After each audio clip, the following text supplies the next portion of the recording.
Hi, this is Mrs. Roble. This is Chapter 4, Structure of the Atom, Part 4. Um, this is probably one of my favorite sections of the chapter to talk about, and make sure I tell you the story about my radioactivity experience. So here in this video, we're going to explain the relationship between unstable nuclei and radioactive decay, and then we're going to look at alpha, beta, and gamma radiation, and we're going to look at what are their masses and charges. Okay, so nuclear reactions can actually take one element and turn it into another, and we're going to practice that in class.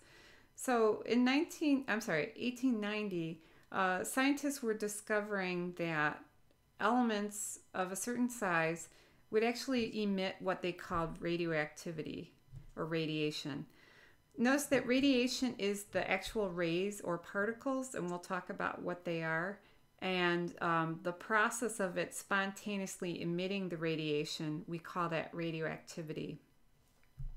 Now, you'll hear the term transmutation, so matter has to be conserved, and we're going to be very good about doing that with this video.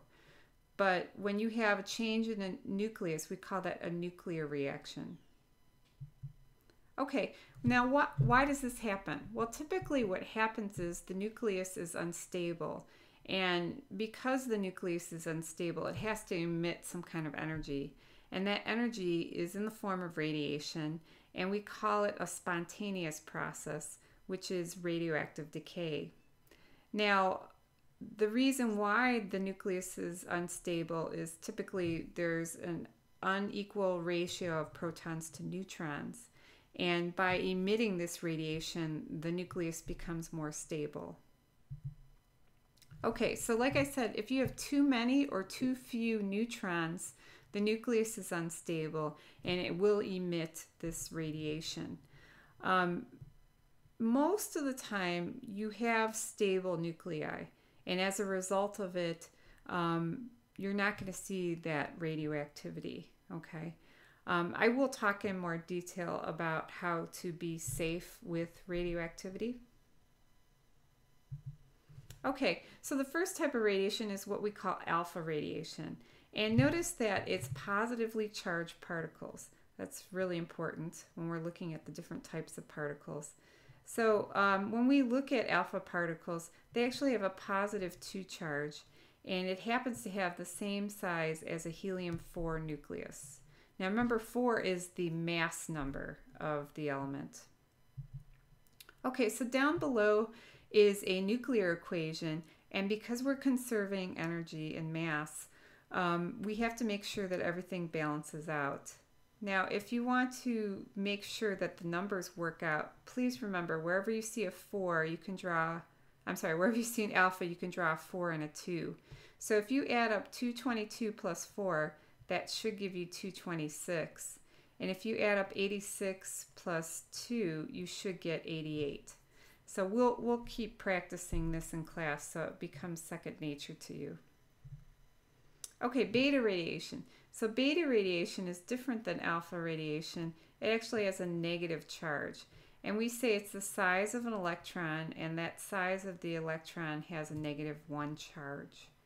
So once again, you want to conserve mass, and this is where it gets a little confusing. There's a negative 1 next to the beta particle. So if you add a 7 and a negative 1, you should get a 6, a positive 6. And if you add 14 to 0, you should get 14. Okay, this is from your book actually. Here is a radioactive source, and it is emitting 3 types of particles. We've talked about alpha, we've talked about beta, we haven't talked about gamma yet. But notice that with beta, it's attracted to a positive charge, so it gets bent in the direction of the positive charge. It also gets bent a lot, and that's because the particle is smaller, so it can move more because of that. Whereas the alpha particle, it's a positive charge, it's more attracted to the negative plate, and notice it's heavier, so it doesn't move or bend as much as a result of it. Whereas the gamma particles, they just go straight through, and the question is why. Okay, so gamma rays are high energy. You want to stay away from gamma rays as much as possible. Because they're high energy, they do the most damage, but the amazing thing is they have no mass. And as a result of it, they also are neutral. So they are not attracted to a positively or negatively charged plate, and that's why they go straight through um, the path of those two charged plates. Notice this is just a summary of your book here. Alpha has a mass of 4, but it has a charge of 2 plus. Beta has a -1 charge, and its mass obviously is significantly smaller than alpha particle. It's the size of an electron. And then gamma has a charge of 0, but it also has a mass of 0.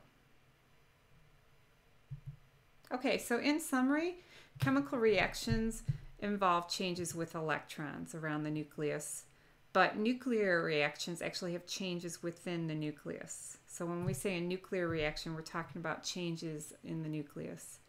The neutron to proton ratio will determine the stability of the nucleus. Please note if there's too many neutrons or too few neutrons, we will have potential nuclear reactions. And then lastly, the alpha radiation is a positively charged 2, and it is the size of a helium-4 nucleus, whereas the beta radiation has a charge of a -1, and it's the size of an electron. And then lastly, the gamma has no charge and no mass.